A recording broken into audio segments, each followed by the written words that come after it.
So ನಾವು ಬೆಂಗಳೂರಿಂದ ಮೈಸೂರಿಗೆ ಹೋಗ್ತಾ ಇದ್ದೀವಿ. ಸೊ ಮೈಸೂರಲ್ಲಿ ಒಂದು ಮದುವೆ ಇತ್ತು. ಸೊ ಮದುವೆ ಮುಗಿಸ್ಕೊಂಡು ಹಾಗೆ ಒಂದು ಏನಾದರೂ ಯಾವುದಾದ್ರೂ ಪ್ಲೇಸಸ್ನ ನೋಡ್ಕೊಂಡು ಬರೋಣ ಮೈಸೂರಲ್ಲಿ ಅಂತ ಹೋಗ್ತಾ ಇದ್ದೀವಿ. ಸೊ ಮೈಸೂರಲ್ಲಿ ನಾವು ಅಲ್ಲೇ ರೂಮ್ ಮಾಡಿಬಿಟ್ಟು ಸ್ಯಾಟರ್ಡೆ ನೈಟ್ ರಿಸೆಪ್ಷನ್ ಇದೆ.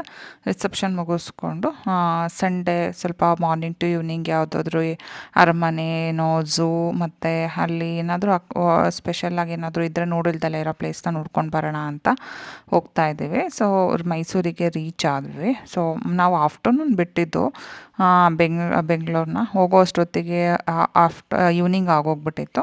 ಸೊ ಈವ್ನಿಂಗೇ ಇದ್ದಿದ್ದು ರಿಸೆಪ್ಷನು. ರೂಮಲ್ಲಿ ರೆಡಿ ಆಗಿಬಿಟ್ಟು ನಾನು ರಿಸೆಪ್ಷನ್ ಕ್ಲಿಪ್ಪಿಂಗ್ಸ್ ಎಲ್ಲ ತೆಗ್ದಿಲ್ಲ. ಸೊ ರೆಡಿ ಆಗಿಬಿಟ್ಟು ನಾವು ಮದುವೆ ಮುಗಿಸ್ಕೊಂಡು ಅಲ್ಲೇ ರೂಮಲ್ಲಿ ಸ್ಟೇ ಮಾಡಿ ನೆಕ್ಸ್ಟ್ ಡೇ ಮಾರ್ನಿಂಗು ನಾವು ಮೈಸೂರು ಅರಮನೆಗೆ ನೋಡೋಣ ಅಂತ ಬಂದ್ವಿ. ಸೊ ಅರಮನೆಯೂ ಕೂಡ ಚೆನ್ನಾಗಿ ಅನ್ನಿಸ್ತು. ಸೊ ಎಲ್ಲರೂ ಆಲ್ಮೋಸ್ಟ್ ನೋಡಿದ್ದೀರಾ. ಸೊ ನಾವು ಚಿಕ್ಕವರಿದ್ದಾಗ ನೋಡಿದ್ದು, ಮತ್ತೆ ನಾವು ಮೈಸೂರಿಗೆ ಹೋಗಿರಲಿಲ್ಲ. ಸೊ ಎಲ್ಲ ಮೈಸೂರು ಅರಮನೆನ ನೋಡಿಕೊಂಡು ರಾಜರದ್ದು ಎಲ್ಲ ಸ್ಥಳಗಳು ಒಂಥರ ಯಾವಾಗಲೂ ಹೋದಾಗೂ ಮೈಸೂರು ಅರಮನೆ ನೋಡೋದಕ್ಕೇನೋ ಒಂಥರ ಅದ್ಭುತವಾಗಿರುತ್ತೆ. ಸೊ ಅಲ್ಲಿ ಒಂಥರ ಖುಷಿ ಇರುತ್ತೆ. ನಮ್ಮ ಮೈಸೂರು ಅರಮನೆದು ಹಳೆ ಇದೆಲ್ಲ ಫೋಟೋಸ್ಗಳು, ಅಲ್ಲಿ ರಾಜರದ್ದು ಆಸ್ಥಾನದಲ್ಲಿ ಅವ್ರು ಕುಳಿತ್ಕೊತಿದ್ದ ದರ್ಬಾರು ಅದನ್ನೆಲ್ಲ ಇನ್ನೂ ಹಬ್ಬದಲ್ಲಿ ದಸರಾದಲ್ಲಿ ಇನ್ನೂ ಕೂಡ ಚೆನ್ನಾಗಿರುತ್ತೆ. ಸೊ ಅದಾದಮೇಲೆ ನಾವು ಅಲ್ಲೇ ಝೂಗೆ ಹೋದ್ವಿ. ಝೂ ಹತ್ರ ಇನ್ನೊಂದು ಇದು ಅಂಡರ್ ವಾಟರ್ ಟನಲ್ ಇದೆ ಫಿಶ್ಶಿಂದು. ಸೊ ಅದು ಕೂಡ ತುಂಬಾ ಚೆನ್ನಾಗಿತ್ತು. ಸೊ ಇದು ನಾವು ಫಸ್ಟ್ ನಾನು ಕವರ್ ಮಾಡಿದ್ದೆ ಈ ಜಾಗನ. ಇಲ್ಲಿ ಎಲ್ಲ ಥರ ಫಿಶ್ಶಿಂದು ವೆರೈಟಿಗಳು, ಜಲಚರಗಳು ಮತ್ತು ನೀರೊಳಗಡೆ ಸಮುದ್ರದಲ್ಲಿರ್ತಕ್ಕಂಥದ್ದು ಎಲ್ಲ ಥರ ವೆರೈಟಿ ಫಿಶ್ಗಳನ್ನ ನಾವಿಲ್ಲಿ ನೋಡ್ಬೋದು. ಮಕ್ಕಳನ್ನ ಕರ್ಕೊಂಬಂದರೆ ಮಾತ್ರ ತುಂಬಾ ಚೆನ್ನಾಗಿರುತ್ತೆ. ಸೊ ಅವ್ರಿಗೂ ಕೂಡ ಒಂದು ಒಳ್ಳೆ ಎಕ್ಸ್ಪೀರಿಯನ್ಸ್ ಆಗುತ್ತೆ. ಸೊ ಇಲ್ಲಿ ಟನ್ನಲ್ ಒಳಗೆ ಓಡಾಡೋದೇ ಒಂದು ಮಜಾ. ನಾವು ಇಲ್ಲಿ ಹೋಗ್ತಾ ಇದ್ದರೆ ಒಂಥರ ಅದರ ಅನುಭವನೇ ತುಂಬಾ ಚೆನ್ನಾಗಿತ್ತು. ಸೊ ಎಲ್ಲ ಫಿಶ್ಗಳನ್ನ ನಾವು ನೋಡಿದ್ವಿ. White colour, black colour. So ನಾವು ಒಂದೇ ಫಿಶನ್ನು ನೋಡ್ತಾ ಇದ್ದಿದ್ದು. ಇಲ್ಲಿ ಫಿಶ್ಗಳು ಎಲ್ಲೂ ಇಷ್ಟೊಂದು ಥರ ಫಿಶ್ ಇದ್ದಾವ ಅಂತ ಅನ್ನಿಸ್ತು. ಸೊ ಫಿಶ್ನೆಲ್ಲ ನೋಡಿಕೊಂಡು ಮತ್ತು ಅಲ್ಲಿ ಬೇರೆ ಬೇರೆ ಜಲಚರಗಳು, ನೀರಿನಲ್ಲಿ ಇರ್ತಕ್ಕಂಥ ಎಲ್ಲ ಅಂದರೆ ಯಾವ್ಯಾವ ಪ್ರಾಣಿಗಳಿರ್ತವೆ ಒಂದು ಕ್ಲಿಪ್ಪಿಂಗ್ಸ್ಗಳು ಆ ಕಡೆ ಹಾಕಿದ್ರು. ಮತ್ತು ಕಲರ್ ಫಿಶ್ಗಳು ಇತ್ತು.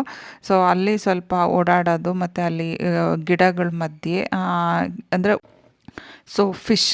ಮೀನುಗಳ ಪ್ರಪಂಚ, ಅಂದರೆ ಪ್ರಾಣಿಗಳ ಪ್ರಪಂಚ ಸಮುದ್ರದ ಒಳಗಡೆ. ಸೊ ಅದೊಂದು ಲೋಕ. ನಾವು ಕೂಡ ಅದ್ರೊಳಗಡೆ ಫಿಶ್ ಆಗೇ ಹೋಗ್ಬಿಟ್ಟಿದ್ವಿ.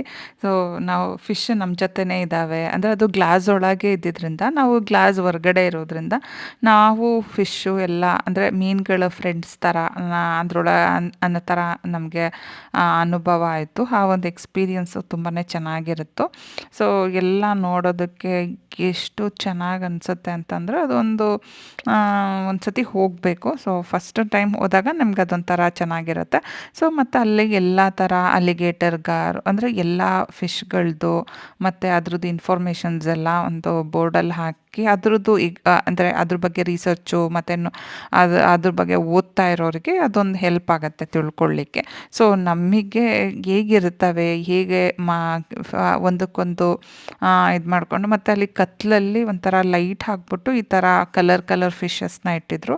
ಸೊ ಅಲ್ಲೂ ಕೂಡ ಅದ್ರೊಳಗಡೆ ಹೋಗಿ ನೋಡಲಿಕ್ಕೂ ಕೂಡ ತುಂಬಾ ಚೆನ್ನಾಗಿ ಅನ್ನಿಸ್ತಾ ಇತ್ತು. ಅದೆಲ್ಲ ನೋಡಿಕೊಂಡು ಆಚೆ ಬಂದರೆ ನಮಗೊಂದು ಅದ್ಭುತ ಲೋಕಕ್ಕೆ ಹೋಗಿ ಬಂದಿರೋ ಒಂದು ಎಕ್ಸ್ಪೀರಿಯನ್ಸ್ ಆಯಿತು. ಸೊ ತುಂಬಾ ಜನ ಇದ್ದರು. ನಾವು ಯಾವುದೋ ಒಂದು ಗ್ರಹಕ್ಕೆ ಹೋಗಿದ್ದೀವೇನೋ ಅನ್ನೋ ಥರ ಅನ್ನಿಸ್ತು ಆ ಜಾಗ ಅಂತೂ. ಅದಾದಮೇಲೆ ಇಲ್ಲಿ ಫಾಲ್ಸು ಮತ್ತು ನೀರು ಹರಿಯುತ್ತಾ ಇರೋದು ಮತ್ತು ಒಳಗಡೆ ಒಂಥರ ಗುಹೆ ಒಳಗಡೆ ಓಡಾಡೋದೇ ಒಂದೊಳ್ಳೆ ಎಕ್ಸ್ಪೀರಿಯನ್ಸು.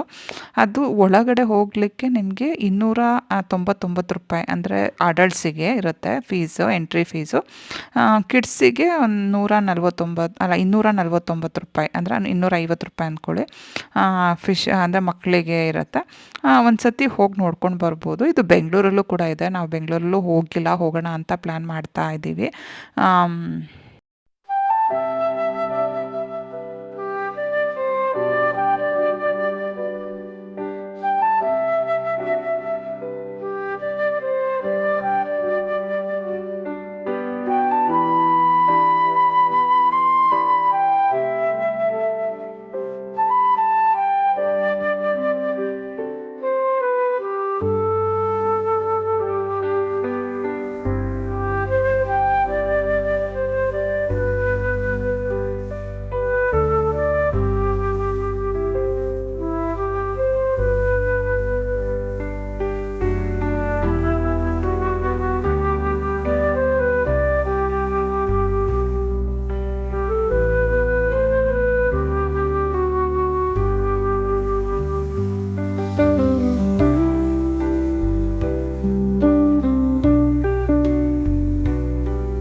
ಸೊ ಇಲ್ಲಿಗೆ ಈ ವಿಡಿಯೋನ ಎಂಡ್ ಮಾಡ್ತಾ ಇದ್ದೀನಿ. So bye, see you. ಇನ್ನೂ ಯಾರ್ಯಾರು ಈ ಚಾನಲ್ಗೆ ಸಬ್ಸ್ಕ್ರೈಬ್ ಮಾಡ್ಕೊಂಡಿಲ್ವೋ ಪ್ಲೀಸ್ ಸಬ್ಸ್ಕ್ರೈಬ್ ಮಾಡಿಕೊಂಡು ವೀಡಿಯೋಸ್ನ ನೋಡಿ ಅಂತ ಹೇಳ್ತಾ ಮತ್ತೊಮ್ಮೆ ಬಾಯ್, ಸಿ ಯು.